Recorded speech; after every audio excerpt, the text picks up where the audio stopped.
تو دیکھیے جو لفظ کہا جاتا ہے نا کہ عشق کا لفظ، یہ جو بہت زیادہ ٹی وی کے اوپر آپ سنیں گے اور ایک طوفان بدتمیزی برپا ہوگا، لغت کے اعتبار سے تو ظاہر کہا جاتا ہے اس کا محبت کا جو بلند ترین درجہ ہے اس کو کہتے ہیں. البتہ صوفیہ نے اس سلسلے میں ایک گمراہ کن نظریہ پیش کیا تھا کہ المجاز قنطرۃ الحقیقہ، یعنی عشق حقیقی جو پروردگار کا عشق ہے اس کو دل میں پیدا کرنے کے لیے ضروری ہے کہ انسان اس دنیا میں کسی سے عشق مجازی کرے. یہ باقاعدہ گمراہ کن نظریہ صوفیہ نے اس کو باقاعدہ پھیلایا اور سخت ترین اس کی علماء کی طرف سے مذمت بھی ہوئی. تو بہرحال لغت کے اعتبار سے تو شدید محبت کو کہا جاتا ہے، اور ایک پودا ہے جس کو ایک بیل ٹائپ کا، جسے عشق پیچا کی بیل کی، جو درخت کو اس طرح سے لپیٹ لیتی ہے کہ درخت کی جو سمجھیں ایک لحاظ سے ہم عام زبان میں کہیں کہ تنفس کی راہ کو بند کر دیتی ہے اور اسے زرد کر دیتی ہے. اسی وجہ سے جو عبادت الہی کے عاشق ہوتے ہیں وہ بھی اسی طریقے سے خوف الہی سے اور عبادت کر کر کے اسی طرح سے زرد نظر آتے ہیں. تو بہرحال قرآن میں اللہ کے لیے حب کا لفظ استعمال ہوا ہے یا محبت کا لفظ استعمال ہوا ہے، جبکہ لفظ عشق کو قرآن نے کسی بھی جگہ ویسے ذکر نہیں کیا. احادیث میں کچھ میں آیا ہے، البتہ قرآن نے اس کو ذکر نہیں کیا. اور اہل لغت جو کہ عام طور پر کہتے ہیں کہ اس سے مراد شدید محبت ہے، تو قرآن نے بھی شدید محبت کا لفظ تو استعمال کیا لیکن اس کو عشق کے لفظ سے نہیں بدلا. مثلا جو قرآن کی آیت ہے آئی ہے کہ والذین آمنوا اشد حبا للہ، کہ صاحبان ایمان اللہ کی محبت میں شدید ہوتے ہیں. تو یہاں بہت آرام سے یہ بات کہی جا سکتی تھی کہ اللہ کے عاشق ہوتے ہیں، لیکن اس لفظ کو پروردگار عالم نے یہاں اشد حبا للہ کا تو لفظ استعمال کیا ہے لیکن یہاں اس کو عشق سے نہیں بدلا ہے. اس لیے بہت سے اہل علم حضرات کہتے ہیں کہ اللہ کے لیے اس لفظ کو استعمال کرنا قبیح ہے، کیونکہ اس کا زیادہ تر رجحان عشق مجازی کی طرف ہوتا ہے کہ جس کے اندر عام طور پر حرام رجحانات جو ہے وہ پیدا ہوتے ہیں. اور ایک وجہ شاید یہ بھی ہے کہ جو لفظ عشق ہے یہ غیر متوازن جو کیفیت ہوتی ہے اس کے اوپر دلالت کرتا ہے، یعنی جس میں انسان ہوش و حواس جس کے جاتے رہتے ہیں، جبکہ اللہ کے بندے جو ہوتے ہیں وہ کمال محبت میں حدود جو شریعت کی جو حدود ہیں اور قواعد ہیں اس سے ذرا سا بھی اختلاف نہیں کرتے، اور ہر حال میں یعنی ان کے ایسے ہوش و حواس نہیں جاتے کہ جس میں شریعت ہی مختل ہو کے رہ جائے اور اس پر عمل نہ ہو سکے. یہی وجہ ہے کہ جو واقعہ کربلا میں نہیں ملتا کہ انہوں نے پوچھا تھا کہ ہم خیموں میں جل کر مر جائیں، یعنی اس وقت بھی حالانکہ کمال عشق خداوندی پایا جاتا تھا لیکن اس وقت بھی ایک حکم شریعت کی پاسداری کے لیے والا سوال پوچھا گیا کہ خیموں میں جل کے مر جائیں یا باہر آ جائیں. کتنے اصحاب کے متعلق ملتا ہے کہ حالات جنگ میں شدید پیاس کا عالم تھا، زخمی بھی تھے، لیکن جب پانی دیا جاتا تھا اور پانی منہ میں لگتے ہی خون نکل کے پورا آلودہ ہو جاتا تھا تو اس پانی کو پھینک دیتے تھے، کیونکہ خون آلود پانی جو ہے وہ پینا حرام ہے. یعنی وہاں پر بھی اس کمال عشق خدا پروردگار کا اور محبت رکھنے کے باوجود بھی جو شریعت کے قواعد ہیں ان کی خلاف ورزی نہیں کی، کیونکہ ذرا سا بھی تجاوز ہو جائے تو اس میں سوء ادب کا احتمال ہوتا ہے اور گمراہی میں پڑنے کا قوی اندیشہ ہوتا ہے. اور اس کی کتنی مثالیں بھی ہیں جو ذرا محبت میں اپنے تئیں محبت میں آگے بڑھ گئے. آپ دیکھیے نصارہ حضرت عیسیٰ کو خدا کا بیٹا بنا ڈالا. بہت سے محبان اہل بیت جو کہتے ہیں کہ ہم عشق اہل بیت کے اندر بہت زیادہ آگے چلے گئے ہیں، تو وہ مسئلہ یہ ہوتا ہے کہ اتنے آگے بڑھ جاتے ہیں کہ وہ غالی اور مفوضہ بن جاتے ہیں. تو اس وجہ سے غیر متوازن قسم کی اس میں کیفیت ہو جاتی ہے جس کو اسلام نے پسند نہیں کیا، بلکہ محبت کا شدید جذبہ تو کہا قرآن نے، لیکن اس انداز میں جو کہ مستعمل ہے غلط معنوں میں اور صرف غیر اللہ کے لیے عام طور پر زیادہ تر اس لفظ کا انتخاب ہوتا ہے کہ شاید اس وجہ سے بھی قرآن نے اس کو استعمال نہیں کیا.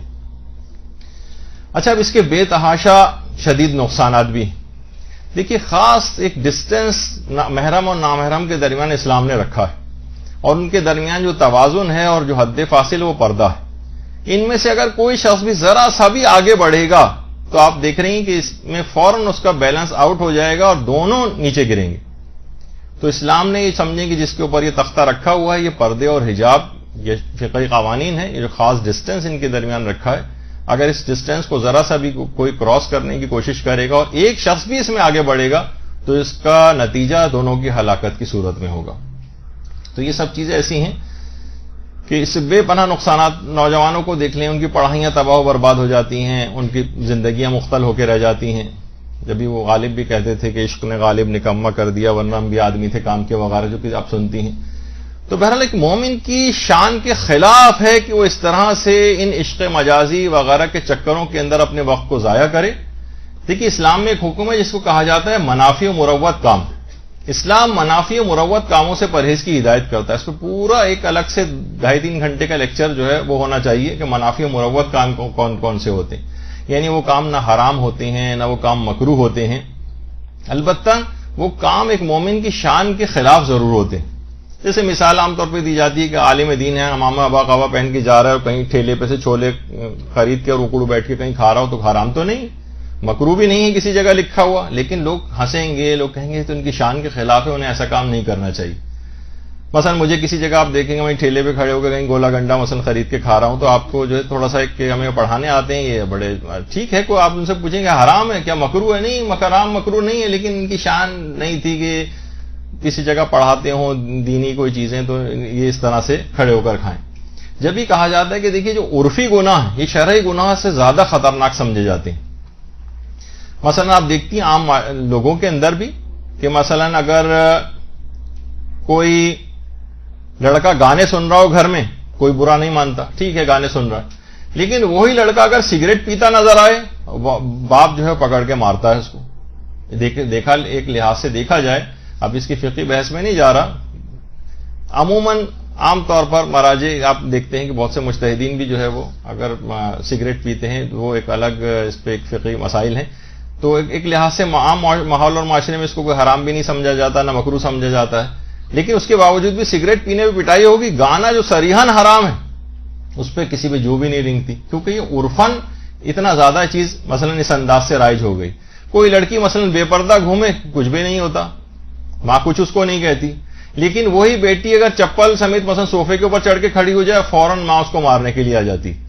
تو دیکھیے بہت ساری ایسی چیزیں. تو مومن کو بھی یہی ہوتا ہے کہ اس کے لیے حکم ہے کہ جو اس کی جو شایان شان کام نہ ہو، جو منافی مروت سمجھے جائیں، ان کو اس کام کو نہیں کرنا چاہیے. تو نامحرموں کے جو عاشق ہوتے ہیں، دیکھیے ہمیشہ یہ اپنے ساتھ ایک بدنامی ضرور لے کر آتا ہے. عاشق جو ہے مار بھی کھاتا ہے، بعض اوقات آپ نے دیکھا ہوگا قتل بھی ہو جاتا ہے. تو یہ بظاہر آپ کو یہ ایسا نظر آتا ہے کہ ہارٹ کی شیپ کا، لیکن اصل میں ایک پھندا ہے کہ جس کے اندر ہی گرفتار ہونے جا رہا ہے. تو دنیا دیکھیے اس کو معیوب سمجھ رہی ہے، یہ مثلا بیٹھا ہوا ایس ایم ایس کر رہا ہے، سب گھر والے دیکھ رہے ہیں، اس کے خطوط پکڑے جا رہے ہیں، اس کی امیج پکڑی جا رہی ہیں، اس کی عزت نفس مجروح ہو رہی ہے، برا بھلا اسے کہا جا رہا ہے، لیکن وہی کہ سر عاشقی سلامت اور کچھ برا نہ مانا جو آپ سنتی ہیں. تو یہی اس نوجوان کے ساتھ بھی ہوتا ہے. اور یہی نوجوان ابھی تک جو اس انداز سے کام کر رہا ہوتا ہے، لیکن جب کبھی اپنی بہن کو اس قسم کے کاموں میں مبتلا دیکھتا ہے تو فوراً جوش و جذبات اور غیظ و غضب میں بھر جاتا ہے، وہ اس کے خلاف جو ہے اس کے اوپر پابندیاں لگانے لگتا ہے. اور اگر تو آپ ہم یہ دیکھتے ہیں کہ جو یہ افراد جو ہیں اپنی عزتوں سے بالکل بے بہرا ہو جاتے ہیں اور اپنے ساتھ اس کے ساتھ اتنے زیادہ منسلک گناہان کبیرہ ہیں. یعنی اگر آپ دیکھیں کہ اتنا سخت یہ خود غرض قسم کا شخص بن جاتا ہے کہ اپنے ماں باپ کو بے انتہا تکلیفیں پہنچاتا ہے. لڑکوں کا آپ دیکھیں کیسی بد کلامیاں اس سلسلے میں کرتے ہیں والدین سے، لڑکیاں کیسی کیسی زبانیں اس کے اندر چلاتی ہیں. یعنی یہ کون سی آپ کو ایسی محبت ہو گئی ہے، جمعہ آپ کو جو ہے وہ 8 دن ہوئے ہیں کہ جو حقیقی محبت کرنے والے والدین ہیں ان سے اتنا برا سلوک آپ نے کرنا شروع کر دیا. یعنی ان کو اپنے دشمن سمجھنا شروع کر دیا، اور اس شیطانی نفسانی خواہشات کے مقابلے میں آپ نے والدین کی عزت کو پائمال کرنا شروع کر دیا. یہ اصل میں عشق نہیں ہے، یہ فسق ہے، یہ فجور ہے، یہ بے حیائی ہے، یہ گناہ ہے، یہ ایک عذاب ہے کہ جس کے اندر آپ اس وقت مبتلا ہیں. یعنی جو شخص بھی اس کے اندر مبتلا وہ سمجھ جائے کہ اب شیطان اس سے کیا کیا گناہ کبیرہ نہیں کروائے گا. اور یہ بھی دیکھا جاتا ہے کہ عام طور پر یہ شخص جو ہوتا ہے یہ سخت قسم کا خودغرض اور انفرادیت پسند بن جاتا ہے، چاہے وہ لڑکا ہو چاہے کوئی لڑکی ہو. سخت قسم کا انفرادیت پسند، یہ صرف اور صرف بس اپنے اندر مگن ہو جاتا ہے. اسے اجتماعی کاموں سے یہ آپ کو گریز کرتا ہوا نظر آئے گا، کسی دینی مقصد کے اندر جو ہے آپ کو کہیں کوئی کام کرتا ہوا نظر نہیں آئے گا. اسے بس اپنے مقصد کا حصول چاہیے، بس چاہے کتنے ہی خاندان تباہ و برباد ہو جائیں، والدین کتنے ہی ناراض ہو جائیں، باپ کی کتنی طبیعت خراب ہو جائے. حتیٰ کہ یہ تمام افراد جو ہم دیکھتے ہیں کہ حقوق اللہ کے تارک بھی ہو جاتے ہیں اور حقوق العباد کے تارک بھی ہو جاتے ہیں. یعنی یہ دونوں چیزوں کے اندر شیطان ان کو اس طرح سے جو ہے وہ مبتلا کرتا ہے. تو یہ نہ کسی آداب و رسومات کے پھر پابند رہتے ہیں جو شریعت کے، نہ احکامات شریعت کے کوئی پابند آپ کو نظر آتے ہیں. ہر ایک سے یہ بدزن بدگمانیاں پیدا کرتے ہیں. ہر شخص کو اپنے جو بھی ان کے مقابلے میں ان کو سمجھانے کی کوشش کرتا ہے اس کو اپنا دشمن سمجھتے ہیں. ان کو آپ لاکھ فتاوے دکھائیں کہ دیکھیے مجتہدین نے فرمائے کہ اس طرح سے تمہارا اقدامات ہی کرنے جائز نہیں ہے، ان کی بات نہیں مانے گا.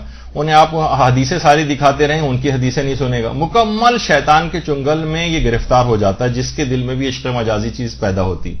والدین کا نافرمان یہ نہیں ہوتا، والدین اس کو سمجھا رہے ہوتے ہیں کہ دیکھو بیٹا پڑھائی کر لو، وہ نہیں سن رہا ہوتا. دیکھو فون پہ اتنی دیر بات مت کرو، ان کی بات نہیں سن رہا ہوتا. رات کو جلد سونے کی تاکید کرتے ہیں، نہیں سنتا نہ یہ سنتی. تو ان کو سخت اذیتوں میں مبتلا کرتا ہے، بد کلامیاں کرتا ہے، جھڑکتا ہے. قرآن نے جن کے متعلق کہا ہے کہ ان کو اف تک بھی نہ کرنا، ان کے سامنے چیخ چیخ کر باتیں کر رہا ہوتا ہے. غرض ایک گناہ کبیرہ کی ایک سیریز ہے. یعنی اللہ اس سے ناراض ہو جائیں اس کو پرواہ نہیں ہے، رسول ناراض ہو جائیں پرواہ نہیں ہے، امام ناراض ہو جائیں پرواہ نہیں ہے، والدین رشتہ دار ناراض ہو جائیں پرواہ نہیں ہے. یہ سب کو ناراض کر کے اپنی شہوت اور اپنی شیطانیت کو جو ہے وہ صرف مد نظر رکھتا ہے، باقی سب کی مخالفت کرتا ہے. شیطان صرف اسی کے اوپر اس کو نہیں چھوڑتا ہے، ایک کے بعد ایک نئے نئے گناہوں میں مبتلا کرتا ہے. پھر ظاہر ہے کہیں اس کو ناکامی کا سامنا کرنا پڑتا ہے. اپنی راہ میں کچھ لوگ مزاحم اس کو نظر آتے ہیں، اب یہ حرام موسیقی کی طرف بھی مائل کر دیتا ہے. اب یہ حزنیہ گانے شروع کر دے گا سننا اور اس قسم کے اور موسیقی شروع کر دے گا.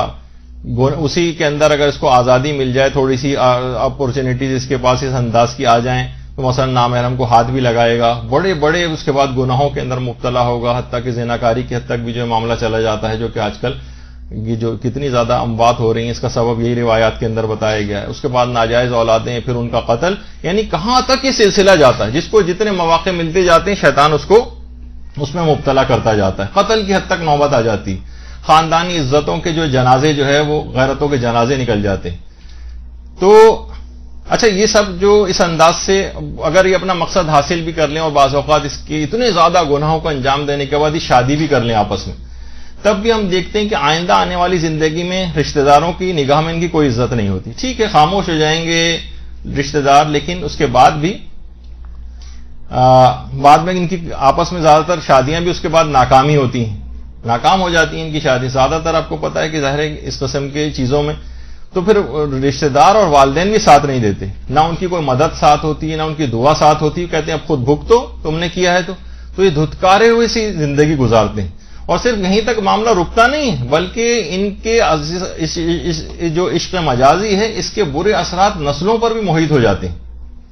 اولاد تک یہ سلسلہ چلتا ہے، اس کی ماں ایسی تھی، اس کا باپ ایسا تھا. یہ گناہ کی پرچھائیاں پھر اولادوں تک کا اس کا پیچھا کرتی ہیں، ان کی زندگیوں میں متاثر کرتی ہیں.